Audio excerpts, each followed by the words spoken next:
तो आज हम जानेंगे कि बाबा रामदेव जी महाराज राजपूत थे या मेघवाल। मेघवालों का दावा है कि बाबा रामदेव जी महाराज मेघवंशी थे, मेघवाल थे, क्योंकि अजमाल जी तंवर के यहाँ एक दास थे शायर जी मेघवाल, तो उनके भी संतान नहीं थी। अजमाल जी अपनी संतान प्राप्ति के लिए द्वारिका गए थे। द्वारिका में उन्होंने अर्ज की और सिर्फ उन्होंने अपने लिए ही नहीं बल्कि शायर मेघवंशी के लिए भी अर्ज की थी। तो जो सबसे पहले पुत्र प्राप्ति हुई थी वो शायर मेघवंशी को हुई थी। उसके बाद वीरमदेव जी हुए अजमल जी के। उसके बाद बाबा रामदेव जी महाराज कुमकुम का पगलिया लेकर झूले में विराजमान हुए। बाबा रामदेव जी महाराज किसी की कोख से नहीं निकले थे, उन्होंने साक्षात ही अवतार लिया था झूले में। तो मेघवालों का दावा है कि बाबा रामदेव जी महाराज मेघवाल है। और बाकी सबको पता ही है कि बाबा रामदेव जी महाराज मेघवाल नहीं थे, राजपूत थे, तंवर वंशीय थे, क्योंकि वो पले बड़े भी वहीं पर थे।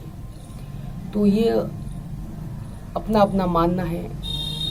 मेघवाल मानते हैं, जहाँ तक मुझे पता है मैं तो राजपूत मानता हूँ। आप गूगल पर भी सर्च करेंगे तो उसमें तंवर वंशीय राजपूत ही दिखाएगा बाबा रामदेव जी महाराज के लिए, क्योंकि बाबा रामदेव जी महाराज का जो अवतार था वो द्वारिकाधीश का अवतार था। और द्वारिकाधीश यानी कृष्ण, जो कि साक्षात दर्शन दिए थे उन्होंने अजमल जी को, और अजमल जी को खुद कहा था उन्होंने कि मैं तुम्हारे घर आऊँगा, मैं खुद अवतार लेकर।